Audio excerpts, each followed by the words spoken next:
Yep.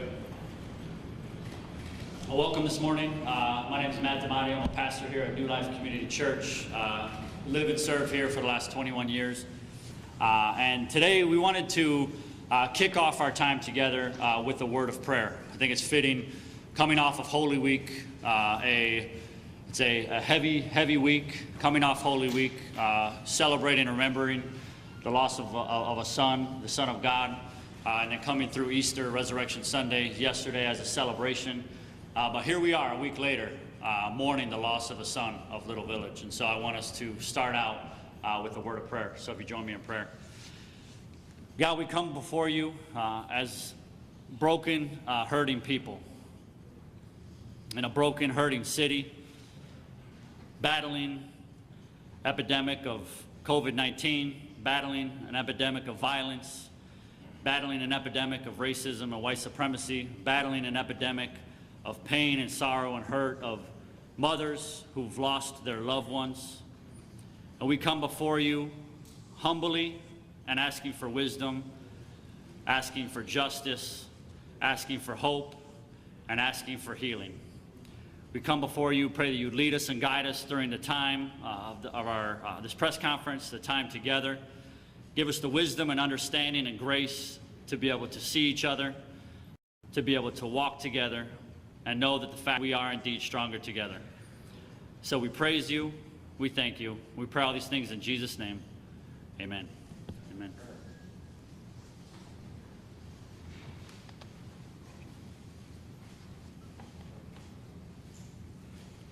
Good morning. I'm going to start out with a walkthrough of some of the facts without any assumption that everyone's heard the facts from start to finish without interfering with the investigation that COPA is conducting of this deadly force encounter. You've heard me say before, one of my greatest fears as superintendent of the Chicago Police Department has been a deadly encounter between one of our officers and a juvenile. Despite given the recent rise in violent crimes involving juveniles. That fear became a reality on March 29, 2021, with the death of 13-year-old Adam Toledo. At approximately 2:36 a.m., ShotSpotter detected 8 gunshots in the 2300 block of South Sayre in the Little Village neighborhood. ShotSpotter is a gun detection system that operates through a series of sensors to identify potential gunshots. The system, ShotSpotter, alerts officers in real time to the location of gunfire. At approximately 2:37 a.m., 10th District officers received the ShotSpotter notification of shots fired and responded to the alert in less than 1 minute. When officers arrived in the 2300 block of South Sayre, they observed 2 males in a nearby alley. Both males fled. One was armed with a handgun. A foot pursuit ensued, which resulted in a confrontation in the alley. The officer fired his weapon at approximately 2:38 a.m., striking Adam in the chest. A gun was recovered, and Adam Toledo was pronounced deceased at the scene.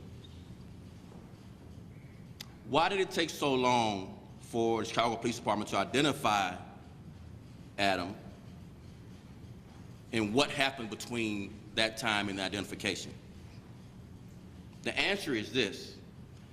At the time, Adam had no identification on him.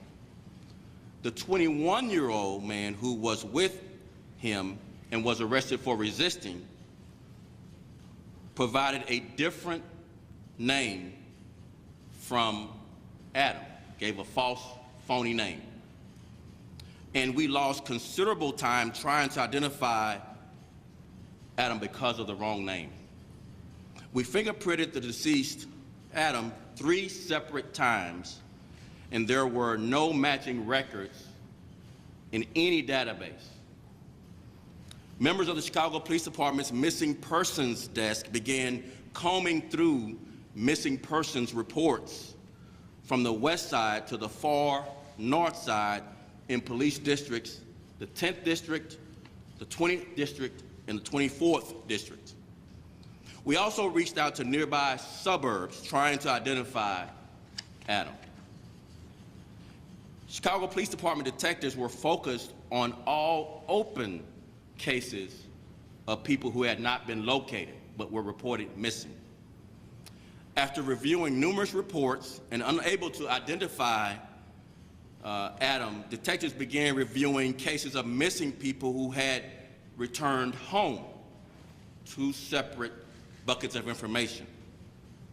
It was at this time that detectives found a case report matching the description of Adam, who was still unidentified at this time. So let me recount what was in that missing persons report of people recently returned home. So this is not the bucket of information of missing person reports that were open. In other words, people were still missing. This is the bucket of information of missing person reports where people had returned home. A March 26th report was found, and Adam's mother in this report had walked into the 10th district and reported her son missing at 6:58 p.m. His name and description were entered in the missing person system at 7:18 that same day. On March 27th, a detective contacted Ms. Toledo to follow up. At that time, Ms. Toledo told detectives her son had returned home, and his name at that time on the 27th was removed from the hot desk and leads system that collects data on missing persons. So his name was removed on the 27th. On March 31st at 1 p.m., this is 2 days after Adam Toledo's death, in our going back through all the records of missing persons, open and closed cases, detectives at that time contacted Ms. Toledo and told her the description of her son matched an unidentified person in the morgue. Ms. Toledo then told, this is March 31st, then told detectives her son had returned home and then left again, either late on March 27th or early on March 28th, and she had not seen him in several days. Ms. Toledo had not made a second missing persons report, so no report was on file for this second time Adam left home. The mother agreed to meet detectives at the morgue, and at 3:30 p.m. on March 31st, Ms. Toledo identified her son as Adam Toledo, who was deceased at the morgue. As you know, the specifics of this incident include the comprehensive use of force investigation, which includes the use of deadly force, is being conducted by the Civilian Office of Police Accountability with the full cooperation of the Chicago Police Department. The officer involved has been placed on administrative duties for a period of 30 days, which is routine protocol. If, after its investigation, COPA sustains any allegations and seeks a penalty of suspension of more than 1 year or separation of the officer, those recommendations at that time will be forwarded to the superintendent's office, to me. After that, I have 90 days to review COPA's recommendation. If I agree with what COPA has recommended, that recommendation is sent to the city's Department of Law to prepare charges for suspension or separation, which are then filed before the police board. If I disagree at that point with COPA's recommendation, the decision goes before a one-person panel of the police board and for determination and possible referral to the entire police board. It is important that as the department's final decision maker on COPA's recommendation for this investigation, that I remain impartial and withhold any statement of opinion until presented with the evidence that COPA has gathered. As the COPA investigation continues, CPD will fulfill any Freedom of Information Act requests and produce reports related to this incident, which include arrest reports, any third-party video, and tactical response reports, forms typically filled out by officers after a use of force. Again, COPA has our full cooperation. And finally, our officers must make split-second decisions when it comes to the use of deadly force, and that is a heavy burden. Finally, I want to thank Adam's mother, Ms. Toledo, and their family for their passionate call for peace during this difficult time. This is a tragedy, the most tragic of circumstances. Let's not make it worse by rushing to judgment. I'll pass on the podium to the mayor. Mayor.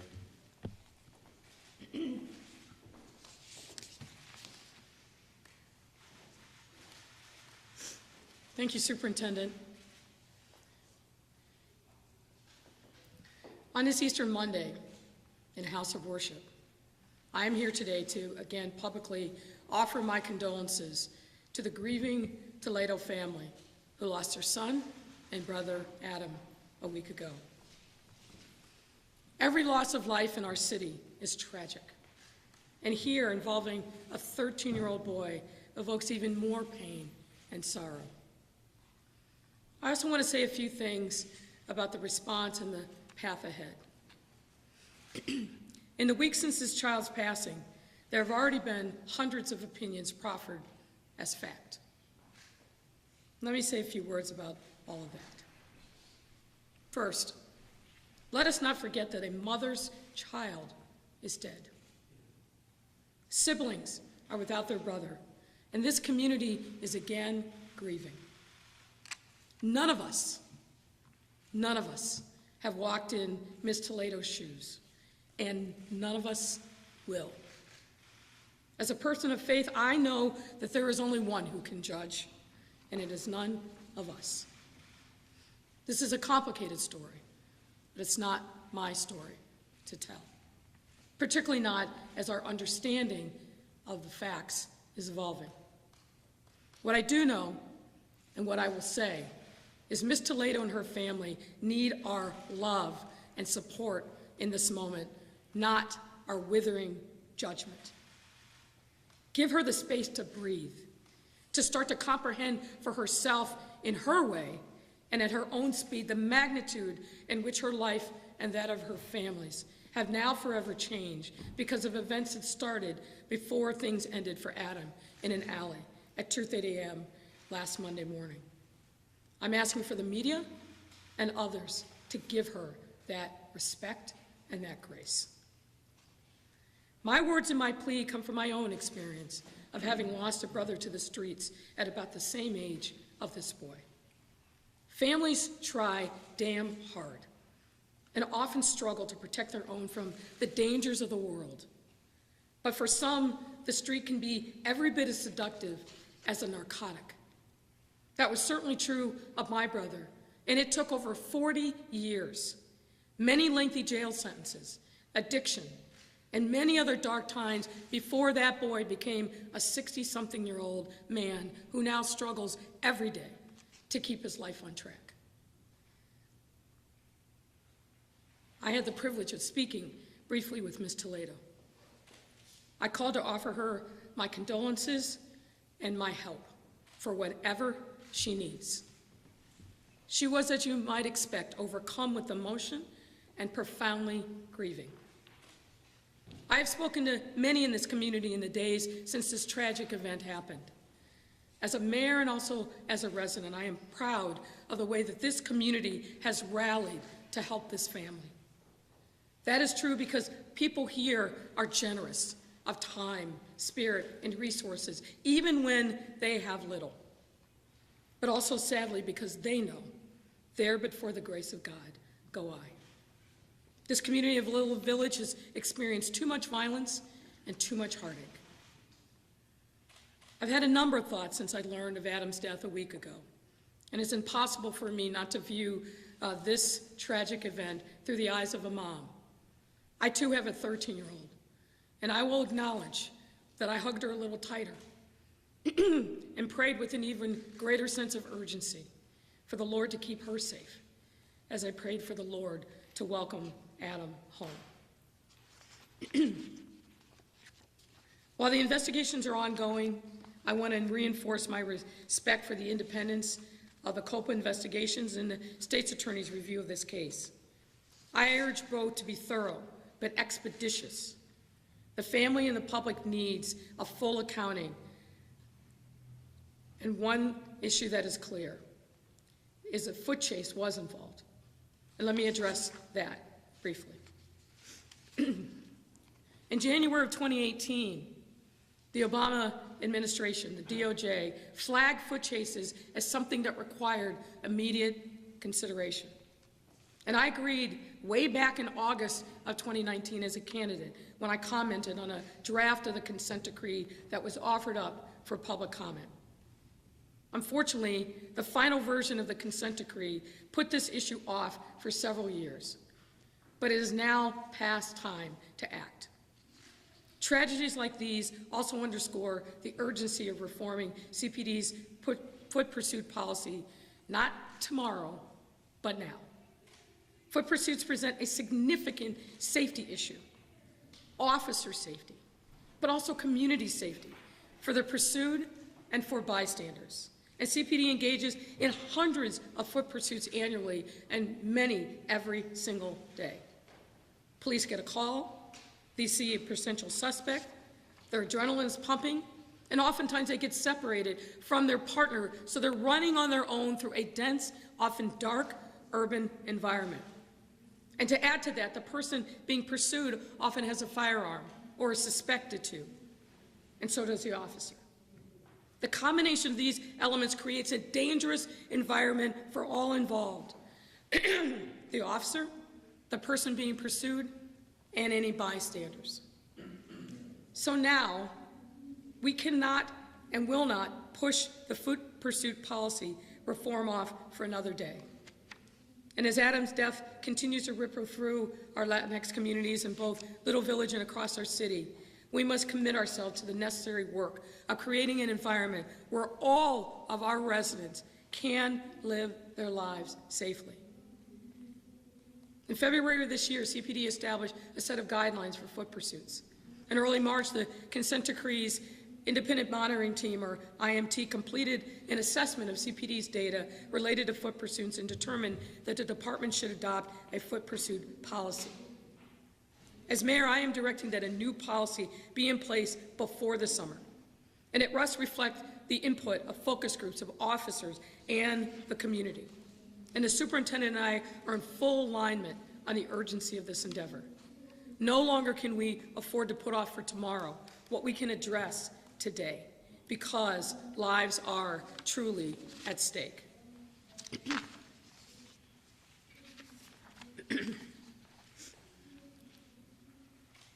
In reflecting upon this tragedy, I also know that we cannot let this boy's death pass without other serious considerations and reflections.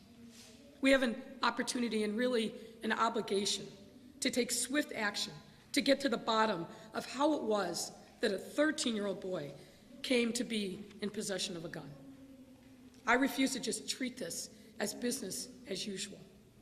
None of us should accept that we have adults here and across Chicago preying upon vulnerable teenage boys.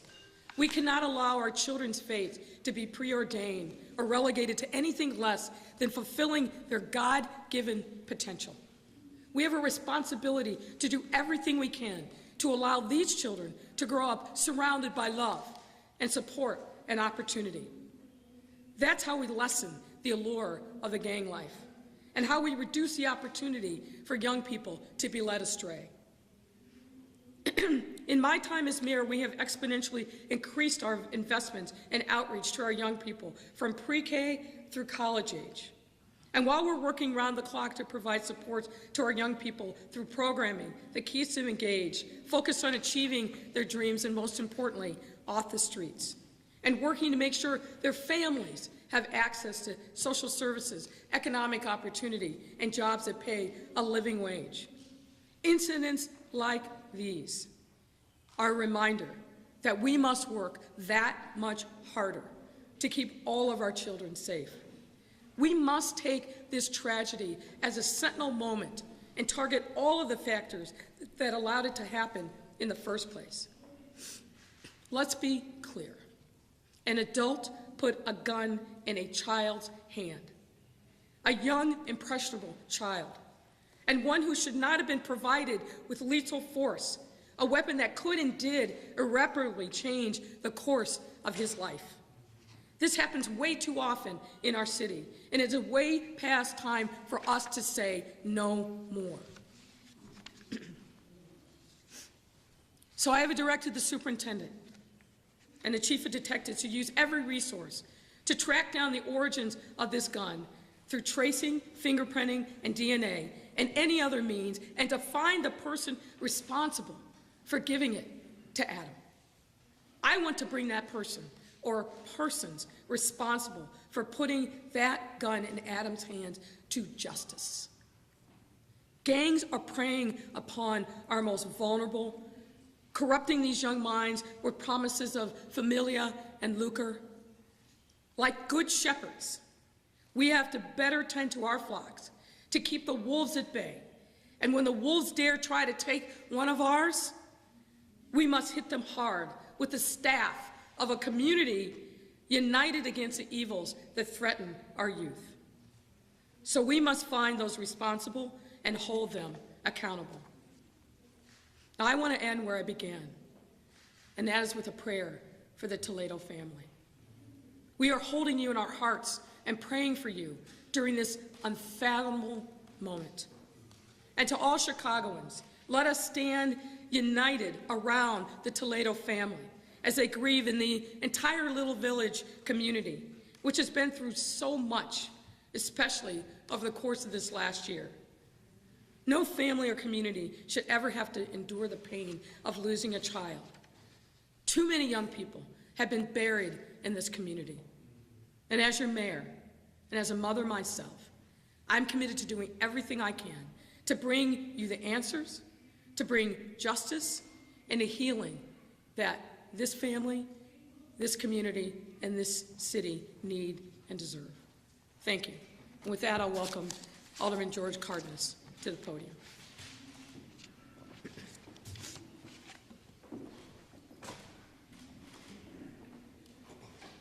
Thank you, Mayor. Thank you, Superintendent, for being here. Thanks, Matt. I work with you quite a bit in saving lives in communities like ours. And I do pray. I pray for the family. I pray for Adam. Such a tragedy that shouldn't have happened. Our community is torn.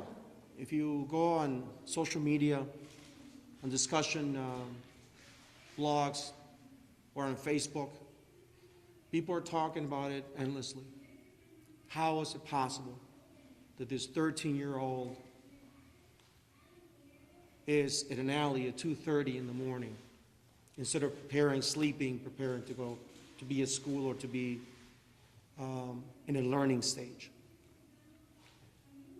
And our community is torn because this was one of many tragedies. I remember about 2 years ago, a young lady that was going to school, was coming home from school, and she got shot through a stray bullet in the 2400 South Rockwell Street, and she dropped dead right there and then. innocent.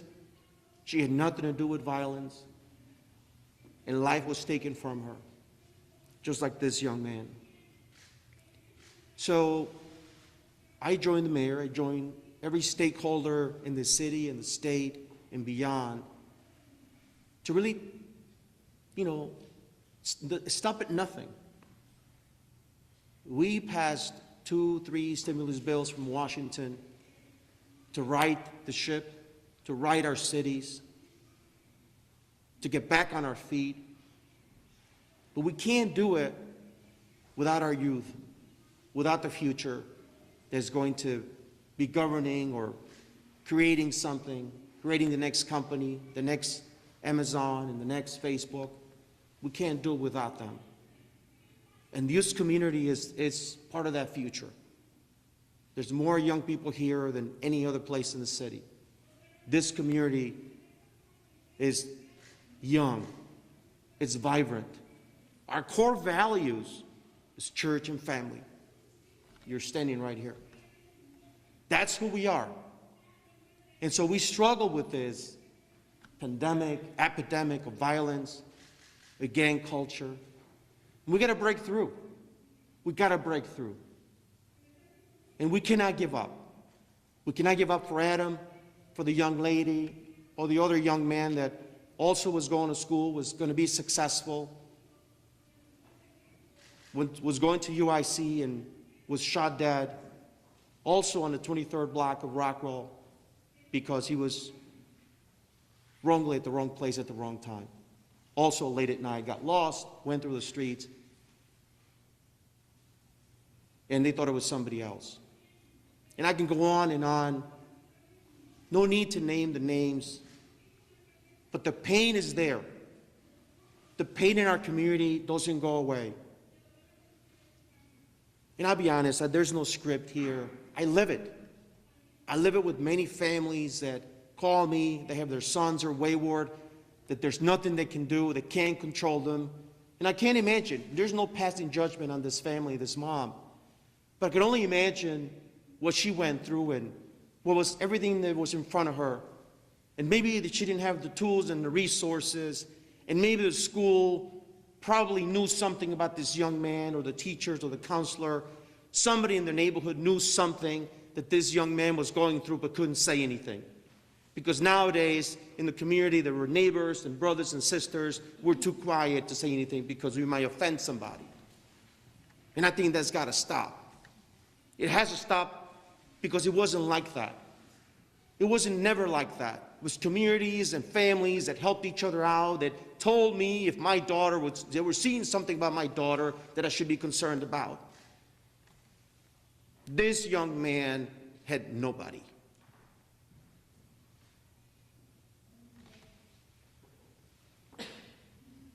It's sad to say that this young man, and I've heard rumors, nobody that could help him except a gang. Nobody that could claim him as their own except a gang. It's a shame on us. I own that.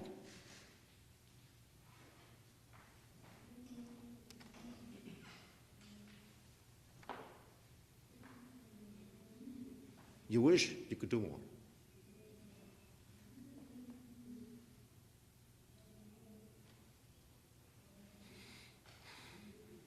Sometimes there's not enough time, enough meetings of getting through or getting to the people that need you the most. It's a sad part about this job. Spend the time in Zoom meetings all day long, trying to solve all kinds of problems. This year's been tough. We could not see eye to eye. We could not see this young man or young women that are really just crying for help. And I'll be honest, it's all on us. The police, if they're seeing a young man that's not acting right, let's stop and ask. Let's stop and help. A bullet's not going to do anything except great death and tragedy. And I pass no judgment on anybody. This should not have happened, period. This young man should not have been there, period. This young man should have been at his house, sleeping, getting ready for his future. And that's on us. And that's what we need to work at. And that's why we're here, because of that. And everybody here is a stakeholder somehow, somewhere. I own it, and everybody should own it. What happens next is going to determine the future of this city, to be honest. There's too much pain, too many torn families. We need to get back to school, get to the basics of caring in our communities among ourselves. Period. I'll leave it with that. Thank you.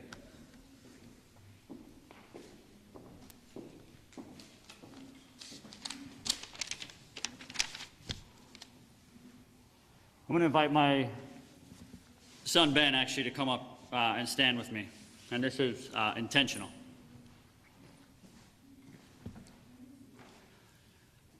Adam Toledo, I want us to say his name and remember him. My name is Matt DiMatteo, and this is my son Ben. As a pastor, leader, father, and neighbor in Little Village, this has been a heavy week.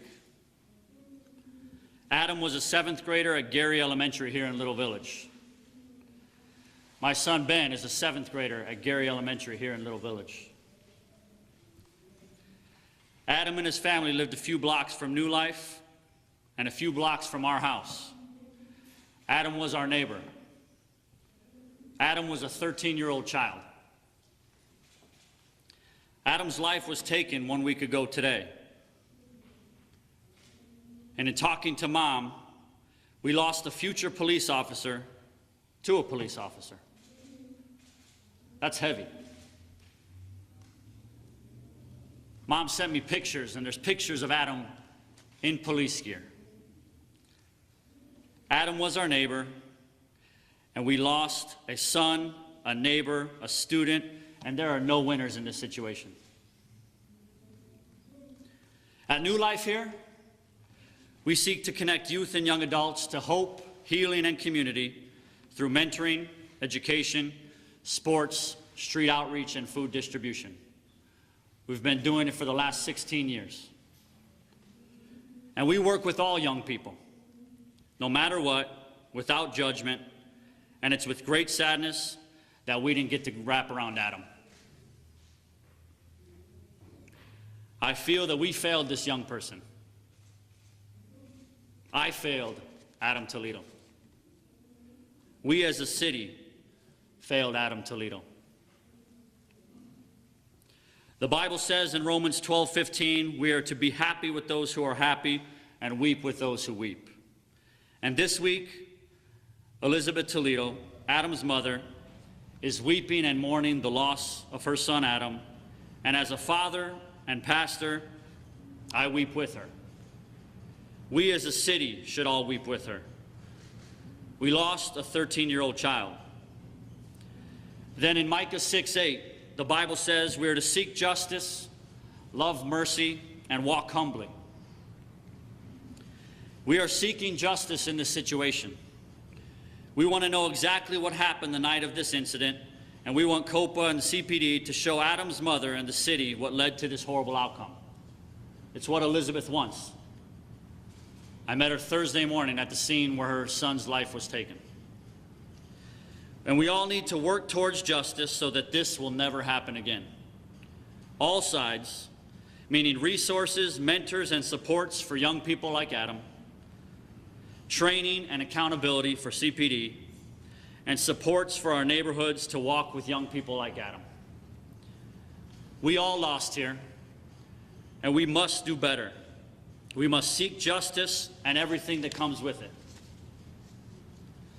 Love mercy. There are a lot of people casting stones this week. In a time when our neighborhood and city should be coming together to help this family through this tragedy, we have let them down. The stuff on social media is beyond insensitive and downright hurtful during their time of mourning. We are called to show mercy and compassion, the example of Jesus, especially as we come off of Holy Week. May we show and love mercy to the family during this time. And finally, walk humbly. May we not lead out of our anger and frustration, but out of humility and grace. We need each other. We've spent the last years otherizing each other. We demonize each other. We blame, we attack each other, instead of walking together in love, humility, grace, and forgiveness. The atoms of the world are pushed to the margins, and we cast judgment on them rather than loving them. We should be meeting the atoms at the margins and thus eliminate the margins.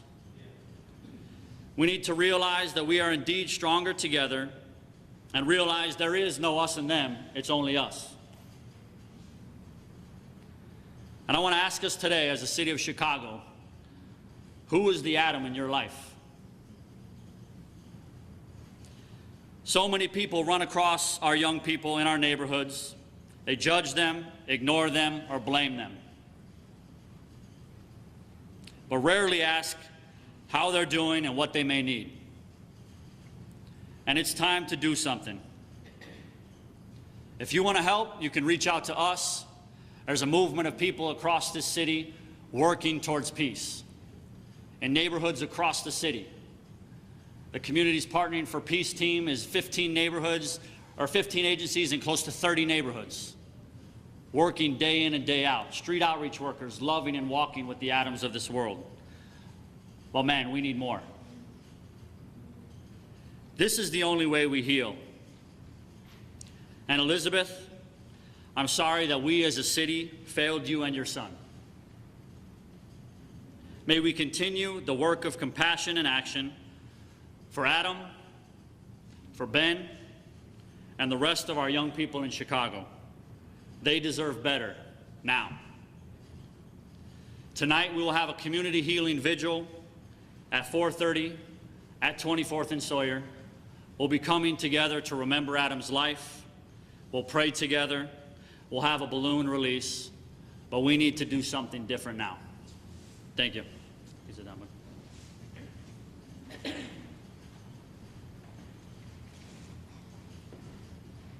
Before I take your questions, I just want to lift up appointed father Matt just said, which is we need to all ask ourselves who the Adam is in our life. Thank you. Happy to take questions. Superintendent, have you seen the body camera footage, and if so, when? Let's get your microphone first. I want you to identify yourself. Superintendent Sam Charles, WGN. Have you seen the body camera footage, and if so, when did you see it? Yes, I have on yesterday. Was that while you were still in Texas, sir? No, here, When did you return from Texas? Saturday. Can we address the issue of police pursuit? And Mayor, maybe you could This to the mayor or to me? Can you, hold on, let's just get a microphone. Yeah. And introduce yourself, please. Craig Walton,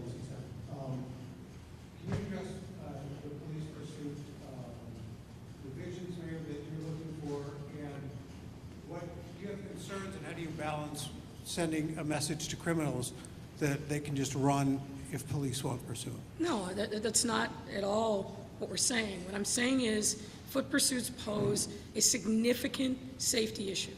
First and foremost to the officers.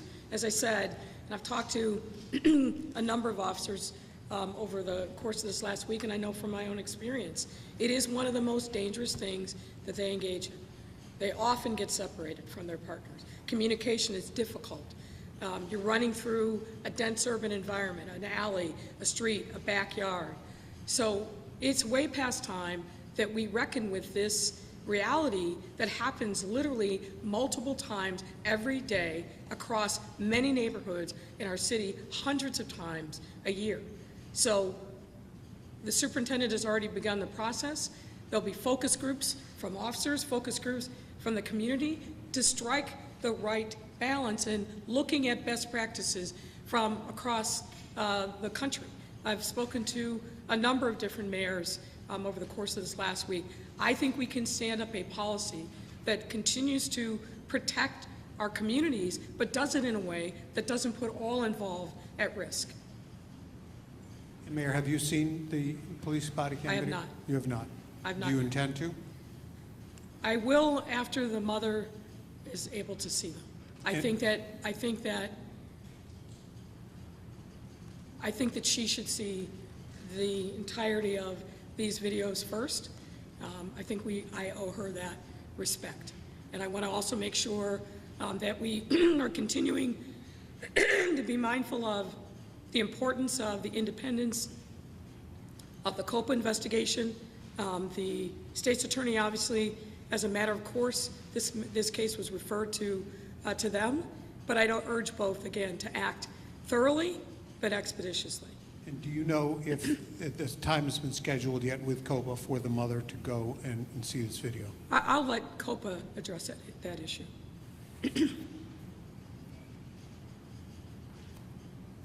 Hello, for the superintendent, please. Can you identify yourself, Yes, sir? Ruben Pereira, correspondent for National Telemundo. Yes, just to have the straight facts, the weapon that was recovered at the scene, the teenage boy was hold this hand, and did he get to get some shots at the police officer? So this question really speaks to my concern with going further than my statements with interfering with the investigation. There's a balance here on my answering question with my role as superintendent being the final decider on what COPA is going to complete and recommend for discipline. So I'm going to just refer you to my statements that I've made here this morning for that answer, and not go into any further detail, and with understanding that I'm being very careful and cautious with not interfering with COPA's investigation. Thank you.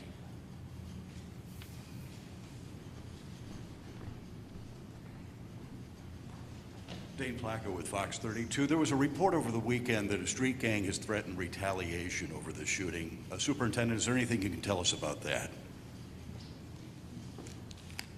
Again, what I will say is what I ended my statements this morning with on that concern. We're in agreement with the Toledo family in calling for peace, that they would not be representing Adam's death in the most appropriate way if anyone is calling for violence. So I want to answer that question specifically by holding up the family's concern that no one retaliate, no one meets out any type of violence, and that the family is exceptional to be in this place while they're grieving to ensure that no further violence occurs as a result of this incident. Thank you. Superintendent Patrick Smith from WBEZ. I know that obviously it wasn't until Wednesday that the exact identity and maybe age of the person shot was known. When did you first learn that the person shot in this incident was a young child? What did you do when you found out? I was when it happened. So on the date and time that it happened, I was awakened and called by our command staff, alerting me that the subject seemed very young, but there wasn't any identification. And what did you do when you found that out? We directed, as I mentioned in my statement, let's do everything we can to try to identify, go through missing persons, let's contact neighbors, let's interview witnesses, see if anyone else, and as you recall in my statements, we got a fake name from the person that was with him, so we had not yet fingerprinted Adam and compared it with the name we had, so that delayed the time in identifying him. So our immediate concern wasn't missing persons, it was let's match the name given with the fingerprints to positively identify, which was obviously a rabbit trail. It was really a false name. And what can you tell us what you see in that body camera footage? No, I cannot, for the reasons I've told you. Thanks. All right, let's do a couple more. There's a question. Superintendent, who is the commander of gang investigations right now since James Sanchez was dismissed? Jason Brown. Jason Brown? Yes. And why was Commander Sanchez, or Civilian Director Sanchez, why was he dismissed from the police department? We don't comment on personal actions. It wasn't related to the party he had on the bar on Archer. So we don't comment on personal actions is the answer. Understood. Thank you. Hello, my name is Valerie Goodlow, Los Angeles Sentinel. I wanted to ask a question that comes to cameras. How do we get high definition cameras in areas where there's high crime, high shootings? Because it seems that a lot of the people whose children have been shot, they have not caught or apprehended the person that shot or killed them. So how can we get that done? How can we get that camera in that community? Let's start by saying, as you know, we have a very extensive camera network across the city. We have private cameras that are also tied into the Office of Emergency Management and Communications. We're in the process of upgrading these cameras, which are quite expensive, to have some additional tools like license plate readers, but we're in the process of doing that. But it's a very expensive endeavor, but I agree with you. The better the quality of the cameras, the better we are. Go ahead, and you have a follow-up. I did want to ask, say that you say they're expensive, can a community, can a block itself find a way to get a high definition camera, put it into their community? Communities are doing that all over the city, man.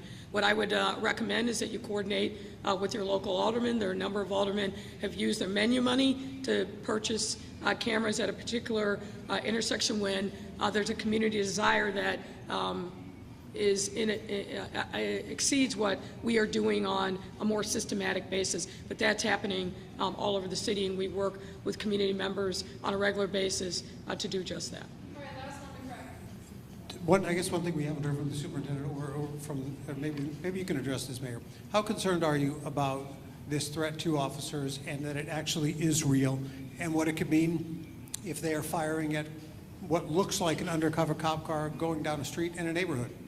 Well, your question is loaded with a lot of hypotheticals, which I don't really think is productive for me to address. But look, the reality is that we had an unprecedented number of officers who were shot at last year. I mean, a number which the superintendent can fill in, but 79, which is a number that I can't remember being anywhere close to that number in 20 plus years being involved in and around policing in the city. The danger to officers every day is real. Keep in mind, we just had an off-duty officer targeted less than a month ago. Officers are putting their lives on the line every single day to keep our communities safe. We should understand that and not disregard that, unfortunately, as some do. Look, my hope is that these gang members are foolish enough to do something, but we are actively at work. We'll investigate, and I am determined.